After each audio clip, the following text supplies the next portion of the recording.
Monsieur le Président, cher Frédéric Bedain, Mesdames et Messieurs les chefs d'entreprise, Mesdames et Messieurs les entrepreneurs, bonjour et félicitations d'avoir choisi Avoriaz pour votre deuxième Spring Campus.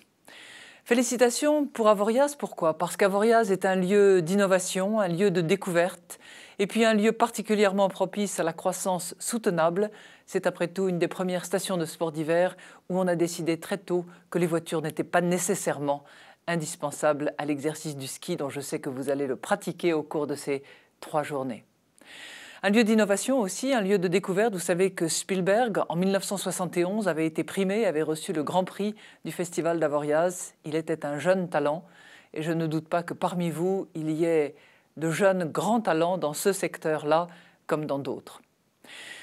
Je vous félicite aussi d'avoir choisi pour thème ces 100 pistes pour l'emploi. Et je dois vous dire que je serai extrêmement à l'écoute des résultats de vos travaux. Merci de m'envoyer vos conclusions, vos recommandations, et même s'il n'y en a pas 100, même s'il ne devait y en avoir qu'une, 2, 3, je serai bien entendu preneur de vos propositions. Permettez-moi d'abord de vous rappeler très vite ce que nous avons mis en place et ce sur quoi nous visons pour l'année 2010. D'abord, nous entrons en 2010 un peu mieux que la plupart de nos partenaires européens, avec un acquis de croissance supérieur à tous les partenaires de la zone euro. Je vous rappelle que notre pays a passé le dernier trimestre 2009 avec une croissance de 0,6%, ce qui la plaçait en tête au sein des pays de la zone. Alors nous avons misé sur quoi? Sur la productivité des entreprises, sur la productivité des salariés, avec pour objectif principal, déterminant, l'emploi. D'abord, quelques mesures concernant l'emploi que vous ne connaissez peut-être pas tous directement. Nous avons considérablement renforcé l'activité partielle, c'est-à-dire la prise en charge du chômage partiel, avec des durées d'indemnisation allongées, avec des montants d'indemnisation renforcés. Et puis nous avons maintenu un mécanisme qui a fait ses preuves, c'est le contrat de transition professionnelle qui permet aux salariés qui perdent leur emploi, en particulier en cas de licenciement économique, de bénéficier d'une indemnisation de leur période de recherche d'emploi en même temps que d'une période de formation, avec un maintien quasi à l'identique de la rémunération précédente. De la même manière, nous avons maintenu et renforcé les conventions de reclassement personnalisé qui, là aussi, ont fait leurs preuves.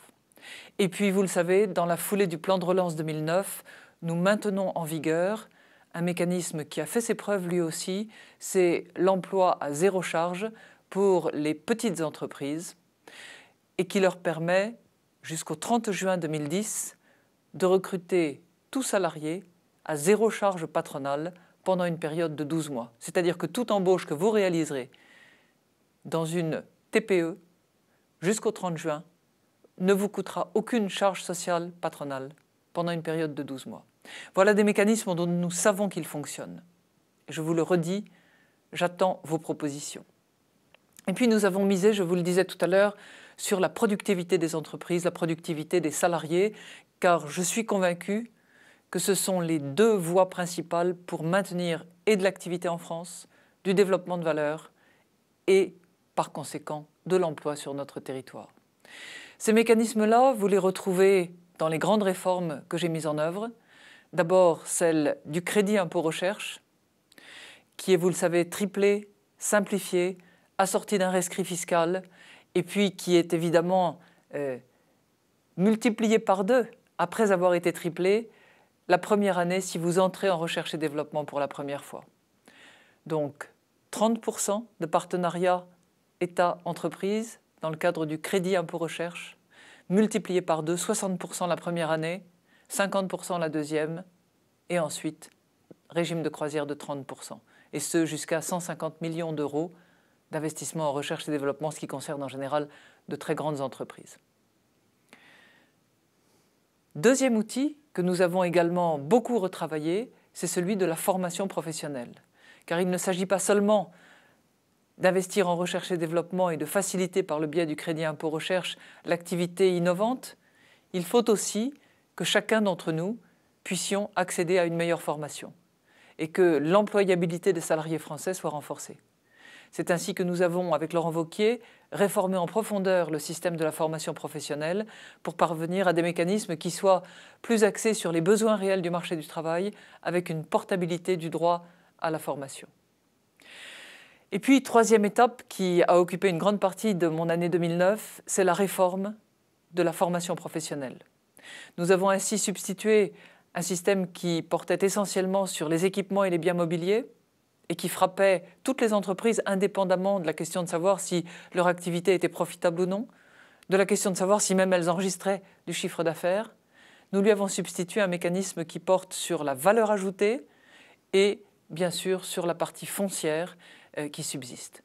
Cette contribution économique territoriale, eh bien, elle procure un allègement de charges sociales sur les entreprises de 12,3 milliards d'euros avant IS en 2010 et en régime de croisière, un allègement avant IS de 6,3 milliards d'euros. C'est autant de charges en moins que les entreprises n'auront plus à payer. Réforme de la formation professionnelle, réforme de la taxe professionnelle, maintien, assouplissement, allègement du crédit impôt recherche, voilà 3 méthodes indispensables, me semble-t-il, pour améliorer la productivité des entreprises. Je sais que vous aurez des idées. J'attends vos idées.